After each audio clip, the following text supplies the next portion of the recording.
This is your 3-minute radiation fallout forecast and sun update for Friday, July 6th, 2012. Currently, solar flares and coronal mass ejections, or CMEs, are slamming into our planet. When the Earth is impacted, they not only cause beautiful auroras, but they can also affect our climate by causing our atmosphere to produce violent storms and chaotic weather patterns.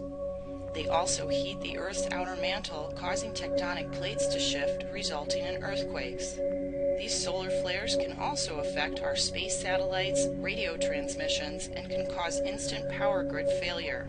It is also important and most recently learned that in temperatures over 97 degrees Fahrenheit, backup diesel generators for nuke plants cannot function. And now for the forecast. In Canada, radar imagery from Environment Canada shows scattered rain west of Sudbury through Ottawa and from Halifax through St. John's.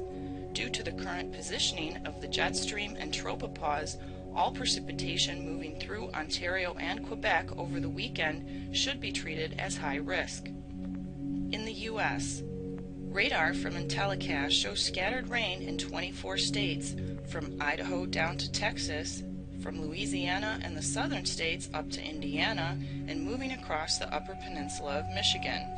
Most of this pattern will continue in the west and south over the weekend. Due to the positioning of the jet stream and tropopause, the biggest concern for fallout would be Alaska, northern New England, and St. Louis to Indianapolis.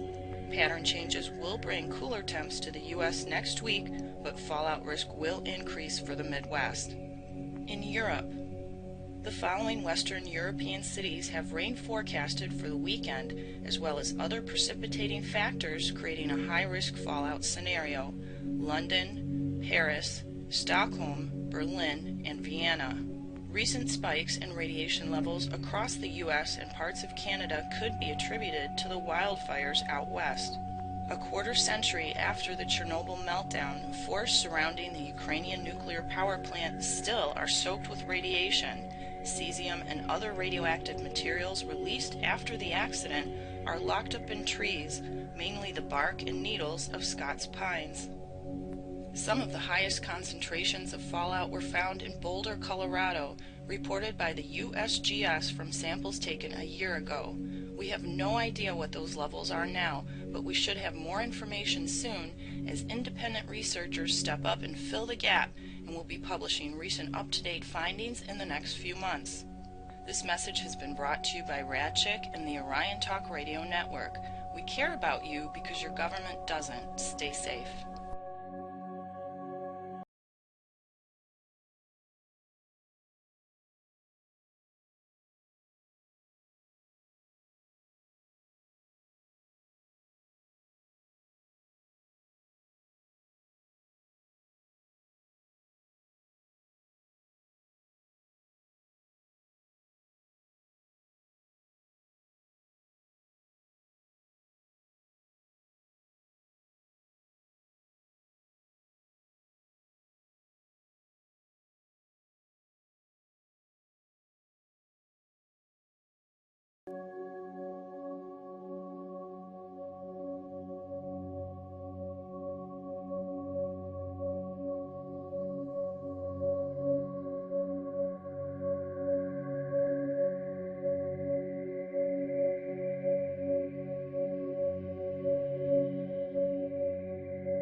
We have a little bit of a situation going on right now. The Metropolitan Police have blocked entry into the protest area. They're basically not allowing anyone to enter. And there's a large police presence here right now. I'm not sure how long I'm gonna be able to film, but I'm definitely blocked out of the area.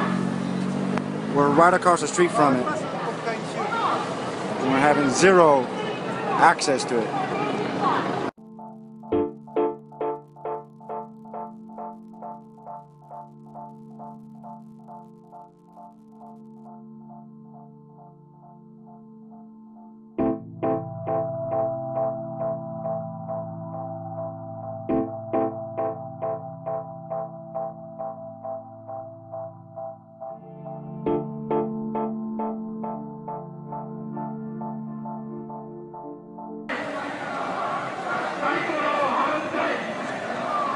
Okay, you watch this gentleman cross here. We'll see what happens.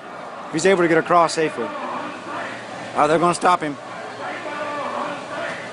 No, they let him go on through, apparently. Alright. Okay, they stopped those guys there. Send them back. Alright. Yeah, they're blocking everybody out of this area. They're not letting that protest grow in size at all.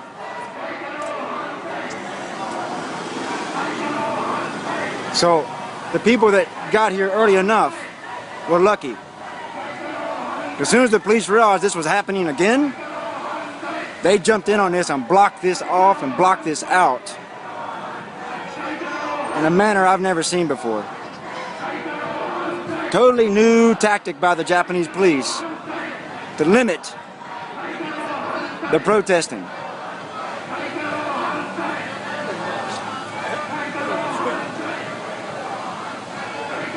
All right.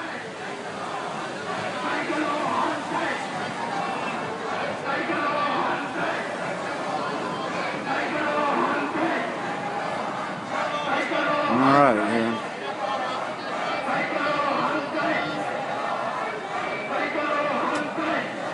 But still, I'm getting the best footage I can considering the situation we're under here. So I'm kept over here. I can't get over there. As you can clearly see.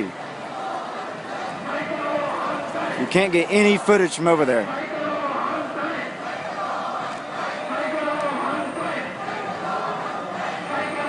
Okay, so what I'm going to do is go ahead and finish this. And maybe I can do something, but I doubt I will. But I am going to try. For now, this is the Ghost Stories Report, signing off.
Not allowing anyone to get near it.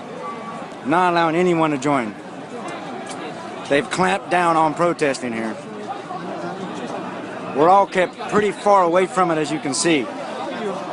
We're not allowed to get anywhere near it.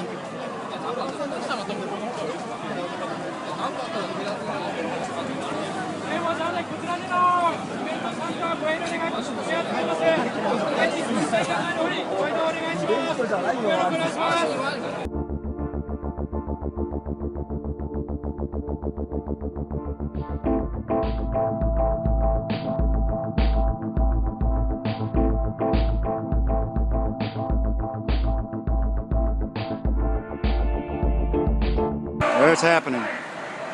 No one's allowed to get over there at this point. I had to get away from those police. I couldn't stand it no more. All right.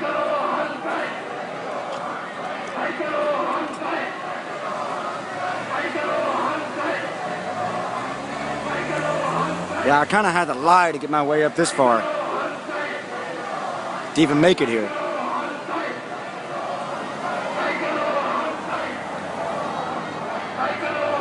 So every week the police get more and more organized about this. So people are being allowed to protest, remember that point. But they're not allowing more people to join, they're not allowing them to grow. They're kind of stunt the numbers here to make it look like it's a small fringe group that they need to control. Instead of being a mass mobilization of people who show up. This is exactly the method that they're using here. And it seems to be working rather effectively. Because, yeah, they're not allowing this protest to grow in size. Alright, now you see cars coming out now.